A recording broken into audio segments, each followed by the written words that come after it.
towards the end of that game, they were just all cylinders firing at you guys. What was that like to be under so much pressure to end out that game? It was tough, to be honest, but we knew with the guys we had up front that if we just caught them on the break, we would take advantage, and luckily we did that with the Valeri and Nagby and Jewsbury when he got the second goal. We just did well to stand firm and get the counterattack goals that we pushed for. Are you starting to feel comfortable playing? I mean, it's showing, but for you, what's it been like playing alongside Jermaine? It feels good. Jermaine's a quality center back. He has experience with the Jamaican national team and in the league as well. And we've worked well together these 3 to 4 games so far, and hopefully we can continue it. Was this your first clean sheet log slam?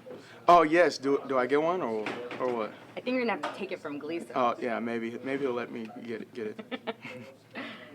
So I'm sorry if I missed anything, but I mean, just how big was this for you guys now with 10 games left to, instead of being below the red line, like 7 points below Kansas City, being right in there in the race above the red line? Yeah, Coach Porter put a big emphasis on this game. With where we are at in the table, this game was important to creep back up above the red line, and especially with Kansas City in front of us. These games coming down the stretch, they all matter. What was your guys' reaction seeing Chara get sent off so early, and how did you kind of overcome such a blow so early in the game? It was tough because I don't think any of us saw really what happened. It was kind of crowded in there. And Chara, he's just our linchpin in the middle. So it was tough to have him go down so early. But, the leaders on the team stepped up. Jewsbury, Jermaine Taylor in the back line, Valeri, and they kept us, focused on the task at hand. Obviously, moving into next week, you won't have Chara. We don't know how Pal is right now, and there's Valentin, Zemansky, Ridgie, all injuries. I mean, it seems like the defensive injuries are just piling up. How do you guys overcome that, losing yet another defensive-minded player? With this team, it's been happening all year, and a number of guys have stepped up, and that's what's going to have to happen on Saturday versus DC. Amobi, you got all of us asking you guys about red line playoffs over and over again. When do you guys actually start worrying about that? October.